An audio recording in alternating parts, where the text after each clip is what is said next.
સમાચારની શરૂઆત કરીએ। સમાચાર મળી રહ્યા છે જેલમાં બંધ આપના એમએલએ ચેતર વસાવા હાઈકોર્ટમાં પહોંચ્યા છે। સમાચાર મળ્યા છે ચેતર વસાવાની ગુજરાત હાઈકોર્ટમાં જામીન અરજી છે તે કરવામાં આવી છે। તેઓ હાલ જેલમાં બંધ છે। ડેડિયાપાડાના તાલુકા પંચાયતના પ્રમુખે ફરિયાદ છે તે નોંધાવી છે। ત્યારે હાલ સેશન કોર્ટ જામીન ફગાવતા હાઈકોર્ટમાં જામીન અરજી કરવામાં આવી છે। ચેતર વસાવા હાઈકોર્ટના દ્વારે પહોંચ્યા છે। 22 જુલાઈના જામીન અરજી પર જે સુનાવણી છે તે હાથ ધરવામાં આવશે। 22 જુલાઈના રોજ જામીન આપવા કે નહીં તે અંગે નિર્ણય થશે। જેલમાં બંધ આપના ધારાસભ્ય ચેતર વસાવા હાઈકોર્ટના ચરણમાં પહોંચ્યા છે। ગુજરાત હાઈકોર્ટમાં ચેતર વસાવા દ્વારા જામીનની અરજી કરવામાં આવી છે।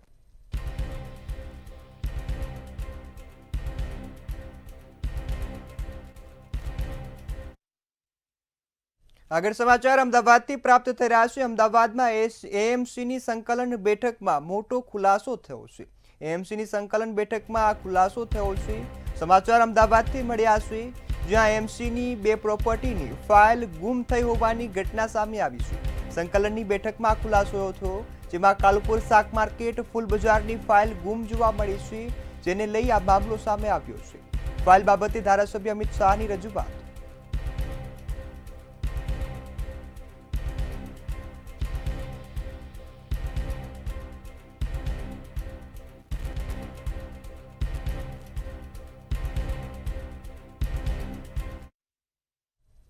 આગળ સમાચાર પૂર્વ કચ્છથી પ્રાપ્ત થઈ રહ્યા છે। પૂર્વ કચ્છમાં મહિલા એએસઆઈ પોલીસ કર્મીની હત્યાનો મામલો સામે આવ્યો છે। સમાચાર કચ્છથી મળ્યા છે। પૂર્વ કચ્છમાં મહિલા પોલીસ એએસઆઈ હત્યાનો મામલો સામે આવ્યો। પૂર્વ કચ્છમાં મહિલા એએસઆઈની હત્યા તેના પ્રેમીએ કરી હતી, જે બાદ આ ખુલાસો થયો છે। ગઈકાલે રાત્રે 10 વાગ્યે બંને વચ્ચે ઝઘડો થયો હતો અને ઝઘડા બાદ હત્યાને અંજામ આપવામાં આવ્યો છે। મહિલા એએસઆઈની પ્રેમીએ જ હત્યા કરી નાખી હતી, જેનો હવે ખુલાસો છે તે થયો છે। એએસઆઈ મહિલાનો પ્રેમી સીઆરપીએફમાં ફરજ બજાવતો હતો, જેની જ પ્રેમિકાની હત્યા કરી છે। મહિલા એએસઆઈ અરુણાબેન જાદવની એક હત્યાનો બનાવ બનેલ છે। આ સમગ્ર બનાવની હકીકત જોઈએ તો આરોપી દિલીપ જાદવ દ્વારા ગઈકાલે રાત્રે 10 વાગ્યાની આસપાસ અરુણાબેનનું ગળું દબાવીને હત્યા કરવામાં આવી હતી। આરોપી અને મરણ જનાર અરુણાબેન 2021થી ઇન્સ્ટાગ્રામ દ્વારા એકબીજાના સંપર્કમાં આવેલા હતા। ત્યારબાદ બંને લિવિનમાં સાથે જ રહેતા હતા અને ગઈકાલે રાત્રે બંને અરુણાબેનના ઘરે હતા તે વખતે બંને વચ્ચે 10 વાગ્યાની આસપાસ ઝઘડો થયેલ હતો અને ઝઘડા બાદ આરોપી દિલીપ દ્વારા અરુણાબેનનું ગળું દબાવીને હત્યા કરવામાં આવેલ છે અને આરોપી પોતે અત્યારે સીઆરપીએફમાં કોન્સ્ટેબલ તરીકે ફરજ બજાવે છે। ત્યારબાદ આરોપી દ્વારા સવારે સામેથી અંજાર પોલીસ સ્ટેશન ખાતે સરેન્ડર કરવામાં આવેલું, જે બાદ પોલીસને આ બનાવની સમગ્ર હકીકતની ખબર પડતા પોલીસ દ્વારા આ બાબતની આગળની તપાસ તજવીજ ચાલુમાં છે। તો આ તરફ કથાકાર રાજુગીરી ગોસ્વામીના બ્રાહ્મણ સમાજ વિરુદ્ધના નિવેદનને કારણે રોષ ફેલાયો છે। સમાચાર કચ્છથી પ્રાપ્ત થઈ રહ્યા છે। રાજુગીરી ગોસ્વામીના બ્રાહ્મણો વિરુદ્ધના નિવેદન બાબતે હવે રોષ જોવા મળ્યો છે। કચ્છ બ્રહ્મ સમાજના આગેવાનો સામે રાજુગીરીએ માફી છે તે માંગી છે, ત્યારે બ્રાહ્મણોના કારણે પોતે જે વ્યાસપીઠ પર બેસી શકે છે તેવું પણ જણાવવામાં આવ્યું છે। ત્યારે કચ્છ બ્રહ્મ સમાજના આગેવાનો સામે રાજુગીરીએ હવે માફી છે તે માંગી લીધી છે। રાજુગીરીએ બ્રાહ્મણો મામલે નિવેદન આપ્યું હતું, જે બાદ રોષ જોવા મળ્યો છે। આ રોષ બાદ હવે બ્રાહ્મણો સામે તેઓએ માફી પણ માંગી લીધી છે। આ મામલામાં ગરમાવો આવ્યો હતો, જે બાદ સમગ્ર ગુજરાતના બ્રહ્મ સમાજ દ્વારા રાજુગીરી ગોસ્વામીનો વિરોધ છે તે કરવામાં આવ્યો હતો। ત્યારે હવે રાજુગીરી ગોસ્વામીએ માફી છે તે માંગી લીધી છે। બ્રાહ્મણોના કારણે પોતે વ્યાસપીઠ પર બેસી શકે છે તેવું પણ બ્રાહ્મણ સમાજ દ્વારા જણાવવામાં આવ્યું છે। એના 10 પ્રમાણ તમે જગતમાં બતાવજો લક્ષ લાઈવમાં। અને બીજું, આ પ્રમાણ કુમારિકા વ્રત ન કરી શકે એવું તમે કહેશો। શાસ્ત્ર કહે છે કુમારિકા વ્રત કરી શકે। કુમારિકા જો વ્રત ન કરી શકતા હોય તો આજથી બધા કથાકારોને બંધ કરી નાખી। શાસ્ત્રમાં શાસ્ત્ર આધારે કથા કરો। તમારા બોલેલા કે તમારા લખેલા આધારિત કોઈ કથા નથી થતી, બરોબર? કથા વાર્તા નથી, કથા સપ્રમાણ છે। આ વ્રત પરિચય, વ્રત ઉપચંદ્રિકા, તમે કેટલા પ્રમાણ મને કહેશો? શિવલિંગને અડી ન શકે તો શિવલિંગને ખાલી સ્પર્શ ન કરી શકે ને કુમારિકા, એના માટે વ્રત છે, હું તમને બતાવું। ગૌરી વ્રત, આ બધા વ્રતો જે છે પ્રમાણ સહિત, એમાં કુમારિકા કરી શકે। ભાગવતજીનું પ્રમાણ છે કાત્યાયની મહામાયા માયુગંધીશ્વરી, એ આ બાલિકાઓએ 5 વર્ષની ઉંમરે વ્રત કર્યા છે। તમે એમ કહો છો કે બ્રાહ્મણ ઊંધા ચશ્મા પહેરાવે, આખી જગતના જયા પાર્વતી, ગૌરી વ્રત, ફૂલકાજરી, આવા અનેક વર્ષોથી આપણે ત્યાં વ્રત થાય છે. તો તમે બોલ્યા એ બધું જગત સત્ય અને અમે બોલ્યા એ ખોટું? અમે નથી બોલ્યા, આ આપણું શાસ્ત્ર બોલ્યું છે. અને આમાં ક્યાંય એવો એક પણ મને પ્રમાણ બતાવો કે પીપળામાં લખ્યું છે કે કુમારિકા વ્રત ન કરી. સ્પષ્ટ છે, મનુષ્ય પીડા ભોગવતો હોય ત્યારે વ્રત કરી શકે. મનુષ્યમાં મહારાષ્ટ્રમાં ભાષા વિવાદ વધુ વકર્યો છે, ત્યારે રાજ ઠાકરે દ્વારા સરદાર સાહેબ અને ગુજરાતીઓ માટે અપમાનજનક ટિપ્પણીઓ કરવામાં આવી છે. ત્યારે આ મામલે ગુજરાત પ્રદેશ કોંગ્રેસ સમિતિએ મુખ્ય પ્રવક્તાની પ્રતિક્રિયા સામે આવી છે, જેમાં ડોક્ટર મનીષ દોશી દ્વારા આ મામલે પ્રતિક્રિયા આપવામાં આવી છે. ગમે તેવા નિવેદન કરનાર મનસેના નેતાઓ પોતાનું વ્યક્તિત્વ મોટું કરવા માટે સરદાર સાહેબનું અપમાન કરે છે. ગુજરાતીઓની વાત કરનારા લોકોએ સમજવું જોઈએ કે ગુજરાતી તો જ્યાં જાય ત્યાં વસુધમ કુટુંબકમની ભાવના સાથે જીવનારું છે. જે પ્રાંતમાં જાય એની આર્થિક તાકાત વધારે, વિશ્વમાં કોઈ પણ ખૂણે જાય તે દેશની વિકાસમાં એમનો ફાળો આપે. ત્યારે માત્ર ને માત્ર ગુજરાતી પ્રત્યે વૈમનસ્ય રાખવું એ કોઈ પણ સંજોગોમાં વ્યાજબી નથી. એક બાજુ ગુજરાતના નાગરિકો સારા રોડ અને રસ્તા માટે વલખા મારી રહ્યા છે. અનેક શહેરોમાં અધિકારીઓ અને કોન્ટ્રાક્ટરની મિલીભગતને કારણે નબળા જે કાટમાળનો જે ઉપયોગ થાય છે તે થતો હોય છે, જેના કારણે ક્યાંક બ્રિજ ધરાશયી થઈ રહ્યા છે, તો ક્યાંક રોડ ઉપર જે ખાબડા છે તે પડી રહ્યા છે, તો ક્યાંક રસ્તા તૂટી ગયા છે. પરંતુ આપણા માનનીય 26 સાંસદોએ ફંડ ફાળવવામાં આવ્યું છે, તેનો ઉપયોગ પણ નથી કર્યો. ત્યારે તેઓએ આ ઉપયોગ કરવામાં કંજૂસાઈ કરી હોય તેવા નમૂના પણ સામે આવ્યા. ત્યારે સુરતના સાંસદ મુકેશ દલાલે પોતાની ગ્રાન્ટમાંથી પ્રજાની સુખાકારી માટે કેટલી ગ્રાન્ટ વાપરી છે, ત્યારે મુકેશ દલાલે શું કીધું, આવો સાંભળીએ.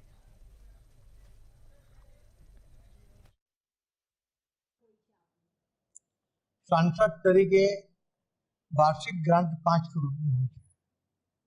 2024-25માં અમે પૂરા વર્ષ માટે સાંસદ નહોતા, માત્ર 10 મહિના માટે 4 જૂનથી અમારી સત્તાવાર ટર્મ શરૂ થઈ હતી.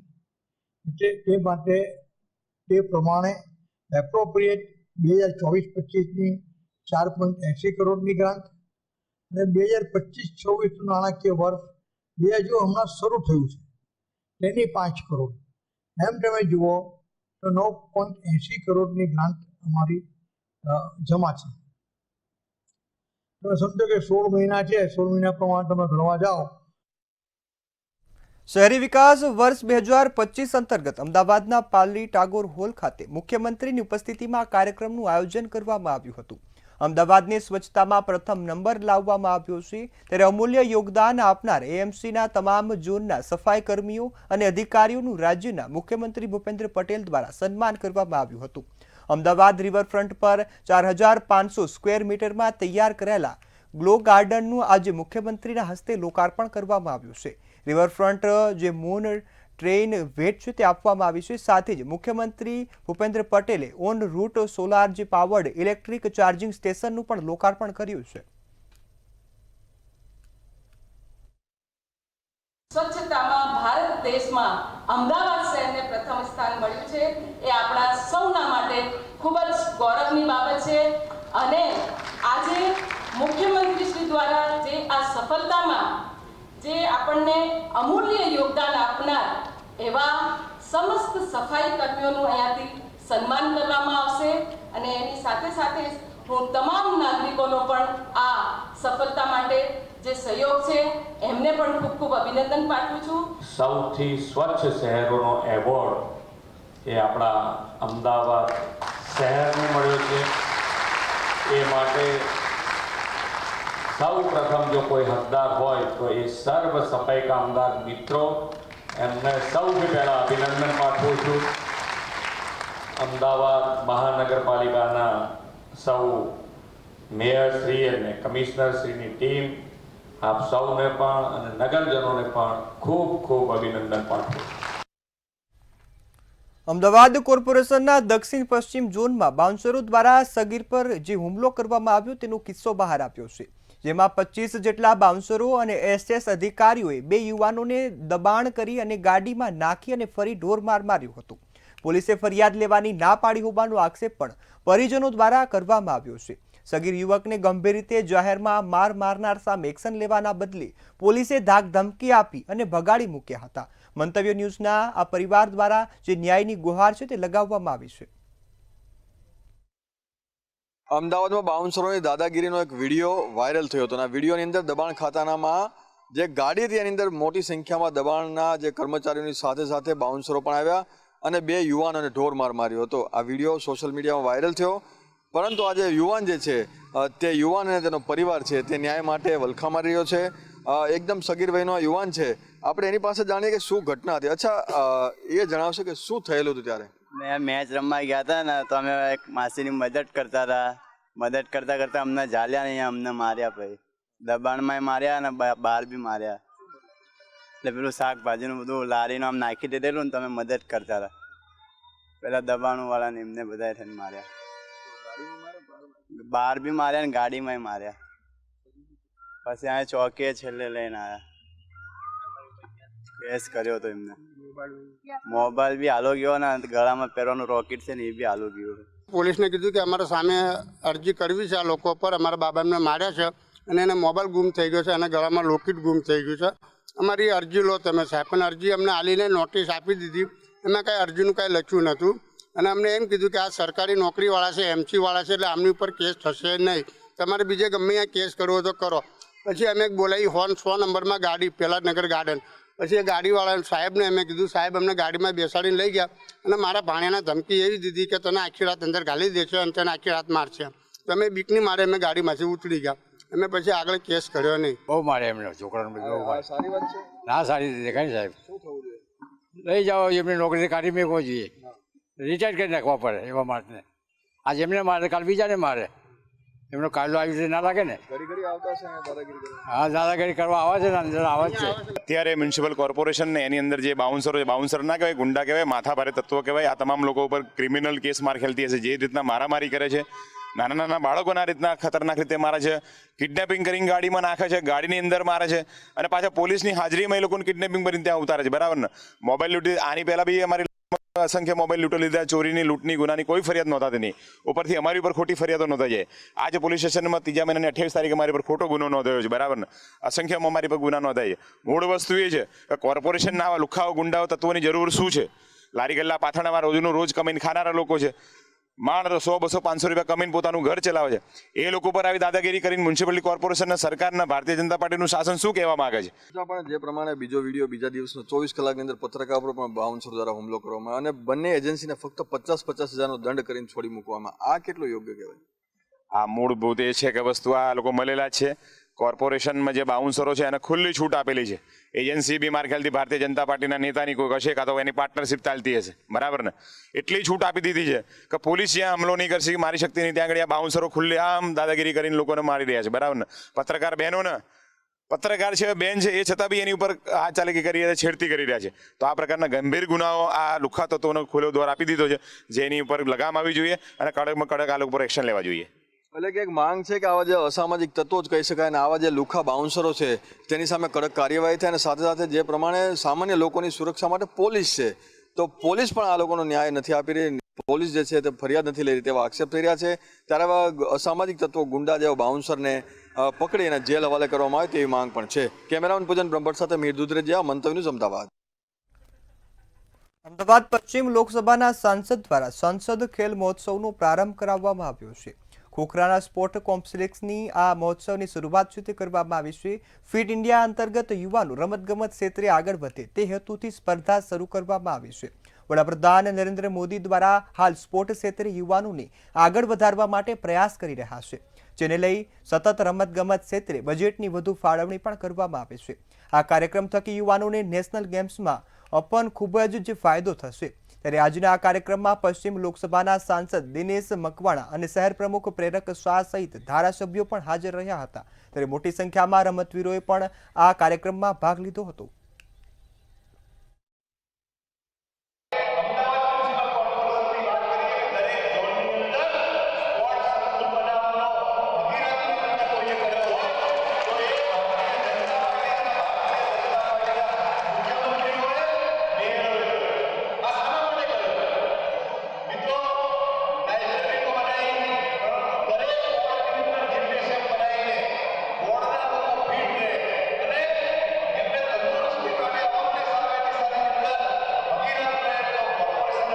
અંદર ભાગ લે છે એમનો ઉત્સાહ વધે, સમર્પણની ભાવના વધે, ટીમ વર્ક વધે અને ફિટ ઇન્ડિયા મુવમેન્ટ જે પ્રધાનમંત્રી શ્રી નરેન્દ્રભાઈ મોદી સાહેબનું સપનું છે, આ તમામને પ્રોત્સાહન મળે અને સાથે સાથે બાળકો ટીમ વર્કમાં કેવી રીતે કામ કરી શકાય, હારની બાજીએ જીતમાં કેવી રીતે પલટી શકાય, આ તમામ બાબતોનું દેખરેખ થાય એ અંતર્ગત આ કાર્યક્રમનું આયોજન કરવામાં આવ્યું છે.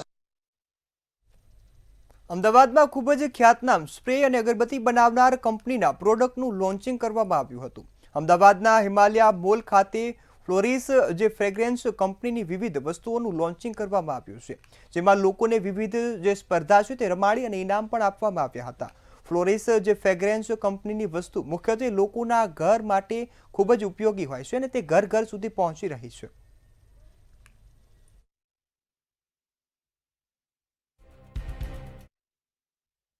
અમારે અત્યારે 20 mlની પરફ્યુમ, રોલ ઓન અને કાર ફ્રેશનર, કેમ્ફર કોન એ બધું અમે અત્યારે લોન્ચિંગ કર્યું છે અને ફ્રેગ્રન્સના રિલેટિવમાં અમે મોટી બ્રાન્ડ લઈને અમે અમદાવાદમાં લોન્ચ કરેલ છે.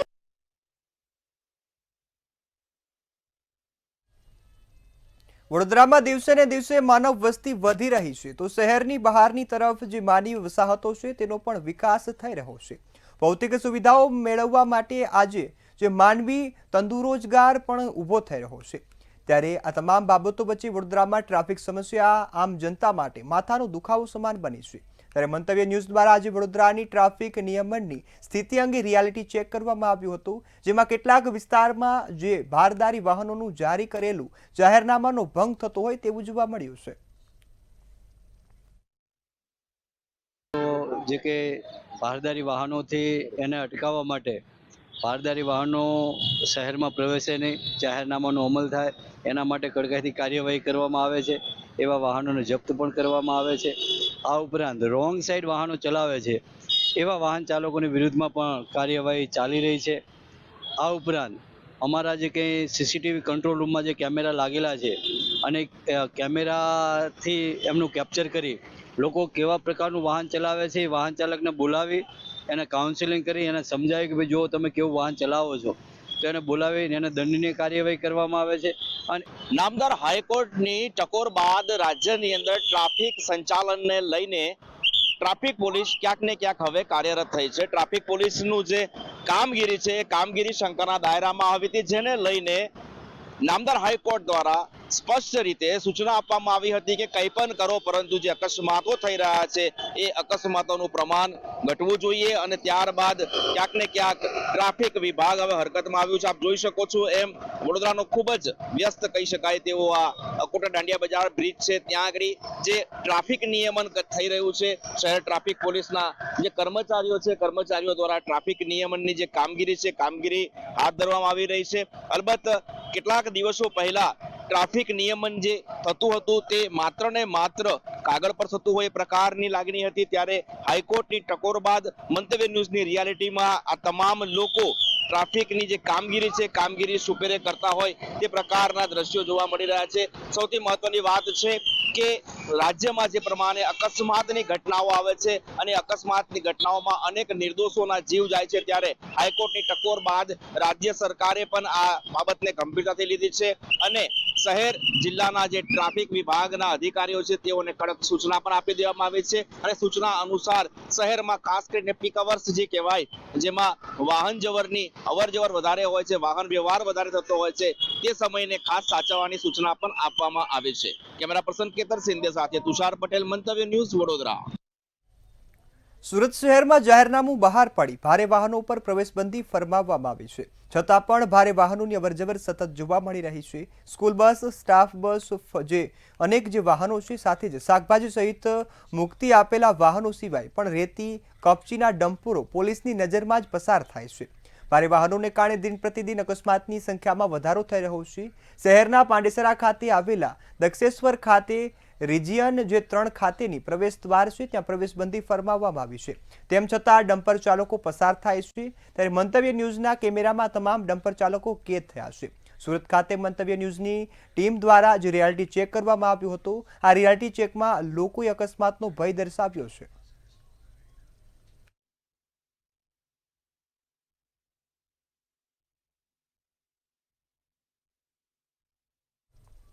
સુરતના સચિન વિસ્તારમાં ટેક્સટાઇલ કંપનીમાં ટ્રોલી તૂટવાની ઘટના સામે આવી છે. ડાયમંડ ઇન્ડસ્ટ્રીમાં આવેલા આયુસી ટેક્સટાઇલમાં આ ઘટના બની હતી, જ્યાં ગુડ્સ લિફ્ટ માટે નીચે આવી લખેલી જે ફેબ્રિકની ટ્રોલી છે તે તૂટી પડી હતી. ટેક્સટાઇલ કંપનીના ત્રીજા માળે સારથી ફેબ્રિકની જે ટ્રોલી છે તે તૂટી પડી હતી. ટ્રોલી તૂટીને નીચે પડતા સફાઈ કામદાર મહિલાનું મોત થયું છે. ત્યારે કારણે સારે નામની મહિલાએ ગંભીર ઇજાઓ પહોંચી હતી, જે બાદ તેનું મોત થયું છે. 35 વર્ષીય 4 સંતાનોની માતાને હોસ્પિટલમાં દમ છે તે તોડી દીધો છે. વળતરની માંગ સાથે પરિવારે મૃતદેહ સ્વીકારવાનો ઇનકાર કર્યો છે. મોરબીના ચિત્રાખડા ગામની જર્જરિત પ્રાથમિક શાળાનો વિડીયો વાયરલ થયો છે. 280 જેટલા વિદ્યાર્થીઓ આ શાળામાં અભ્યાસ કરી રહ્યા છે. ત્યારે શાળાની જર્જરિત હાલતને કારણે વિદ્યાર્થીઓ પર જોખમ સેવાઈ રહ્યું છે. કોઈ દુર્ઘટના થાય તે પૂર્વે જ યોગ્ય નિવારણ કરવાની માંગ પણ ઉઠી છે.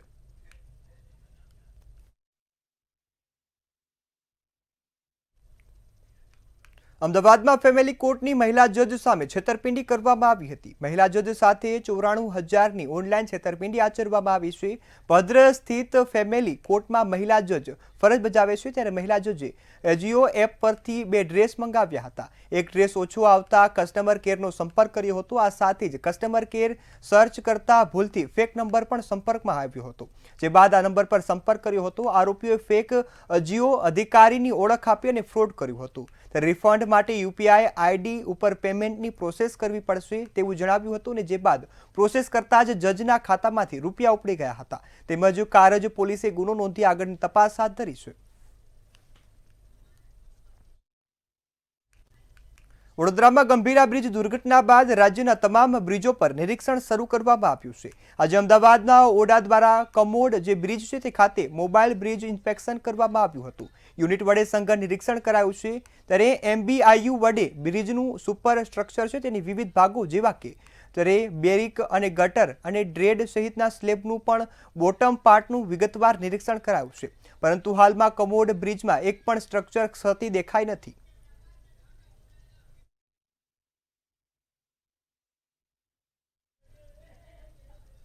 અમદાવાદમાં મહિલા પત્રકાર સાથે બાઉન્સરની ગેરવર્તણૂકનો મામલો સામે આવ્યો છે. ત્યારે બાઉન્સર મામલે સ્ટેન્ડિંગ કમિટીના ચેરમેન ગોળ જવાબ આપી રહ્યા છે. સ્ટેન્ડિંગ કમિટીના ચેરમેને જણાવ્યું હતું કે અનિયમિતતા અને ગેરવર્તણૂક મામલે કાર્યવાહી કરાશે.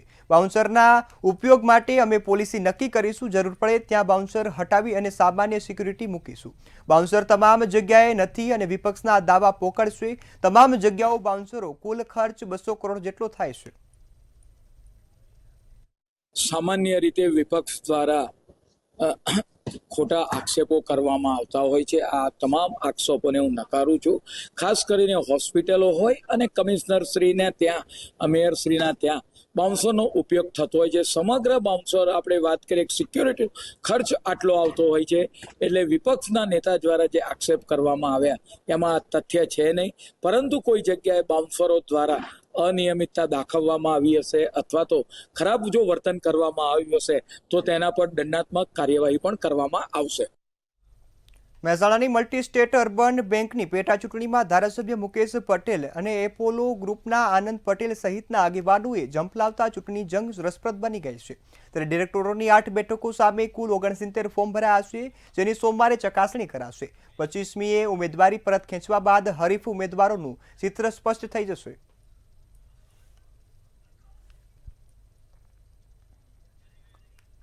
વડોદરાનો ગંભીરા પુલ ધરાશયી થયા બાદ મુખ્યમંત્રીએ સમગ્ર રાજ્યમાં તમામ પુલોની ચકાસણીના આદેશ આપ્યા હતા. એટલે ગાંધીનગર શહેર અને જિલ્લામાં આવેલા તમામ પુલોની ચકાસણી કરાઈ હતી. આ દરમિયાન ક્ષતિગ્રસ્ત જણાયેલા પુલો વાહન વ્યવહાર માટે બંધ કરવામાં આવ્યા છે. આ કવાયતના અંતે પ્રભારી સચિવ પી સ્વરૂપે શુક્રવારે ગાંધીનગર કલેક્ટર કચેરી ખાતે સમીક્ષા બેઠક યોજી હતી અને પુલોની ચકાસણી સંદર્ભે કરાયેલી કામગીરીની માહિતી પણ મેળવી છે. તેમણે પુલોની સલામતી મામલે ખાસ તકેદારી રાખવા સ્થાનિક અધિકારીઓને તાકીદ કર્યા છે. સાથે જ પુલો મામલે જે તે અધિકારીઓની સીધી જવાબદારી રહેશે તેવી સ્પષ્ટ ટકોર પણ કરી છે.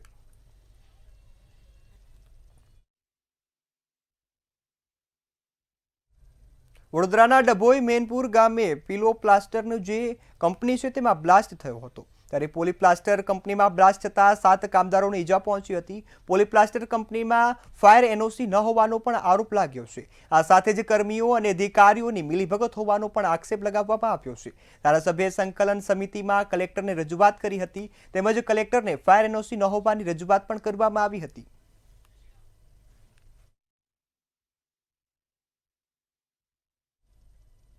ભાવનગર શહેરમાં બીએલઓ તરીકે ફરજ ફરમાવી રહેલા નગર પ્રાથમિક શિક્ષણ સમિતિના શિક્ષકો દ્વારા વિરોધ કરવામાં આવ્યો હતો. શિક્ષકો દ્વારા આજરોજ ન્યાય માટે અવાજ ઉઠાવવામાં આવ્યો હતો અને યોગ્ય વિરોધ છે તે નોંધાવ્યો છે. આ સાથે જ મહાનગરપાલિકામાં પ્રાથમિક શિક્ષક સંઘ દ્વારા મોતીબાગ ટાઉન હોલની કલેક્ટર કચેરી સુધી ઢોલ નગારા સાથે રેલી યોજી હતી અને કલેક્ટરને આવેદનપત્ર પાઠવ્યું છે. મુખ્ય શિક્ષકોને પણ બીએલઓ તરીકે ફરજ પર મૂકવામાં આવે તે સાથે શાળાઓનું જે વ્યવસ્થાપન છે તે પણ ખોરવાઈ રહ્યું છે. આવા તમામ મુદ્દાને લઈ જિલ્લા ચૂંટણી અધિકારી તેમજ ભાવનગર જિલ્લા કલેક્ટરને આવેદનપત્ર આપવામાં આવ્યું છે. તેમજ ઢોલ વગાડી અને રેલીનું આયોજન કરાયું હતું. મહાનગરપાલિકા પ્રાથમિક શિક્ષક સંઘ ભાવનગર શહેરના પ્રમુખ તરીકેની જવાબદારી હાલમાં અમે નિભાવી રહ્યા છીએ. આજે અમે આ કલેક્ટર ઓફિસમાં માનનીય જિલ્લા ચૂંટણી અધિકારી શ્રીને કલેક્ટર સાહેબને અમારા શિક્ષકોના 40% જેટલા શિક્ષકોના બીએલઓના ભાઈઓ બહેનોના ઓર્ડર આવ્યા છે તે સંદર્ભે અમે આવેદનપત્ર રેલીના સ્વરૂપમાં આપવામાં આવ્યું છે. આ સાથે અમારા 700 થી 750 જેટલા શિક્ષકો પણ આ રેલીમાં જોડાયા છે અને અમારી માંગણી એવી છે કે ચૂંટણી પંચની ગુજરાતની એવી સ્પષ્ટ જોગવાઈ છે કે ઓછામાં ઓછા બીએલઓ તરીકે શિક્ષકોને લેવા જોઈએ. એની બદલે મેક્સિમમ આ તંત્ર દ્વારા શિક્ષકોને બીએલઓ તરીકે લીધા છે. રાજકોટ શહેરના નહેરુનગર વિસ્તારમાં માથાભારે શખ્સો દ્વારા તોડફોડ કરવામાં આવી હતી. ત્યારે સમગ્ર મામલે 39 વર્ષીય રોજીના સૈયદ નામની મહિલા દ્વારા અજાણ્યા શખ્સો વિરુદ્ધ ગુનો પણ નોંધાવવામાં આવ્યો છે. ત્યારે ગાંધીગ્રામ પોલીસ દ્વારા તપાસ જે આરોપીઓ છે તેમની ધરપકડ કરવામાં આવી છે તેમજ રિકન્સ્ટ્રક્શન પણ કરવામાં આવ્યું છે. તેમજ પોલીસ દ્વારા આરોપીઓની જાહેરમાં જે સરભરા છે તે કરવામાં આવી હતી અને તેમની સામે કડક કાર્યવાહી કરવામાં આવી છે. હાલ સમાચારમાં બસ આટલું જ. વધુ સમાચારની અપડેટ જોવા માટે જોતા રહો મંતવ્ય ન્યૂઝ. નમસ્કાર.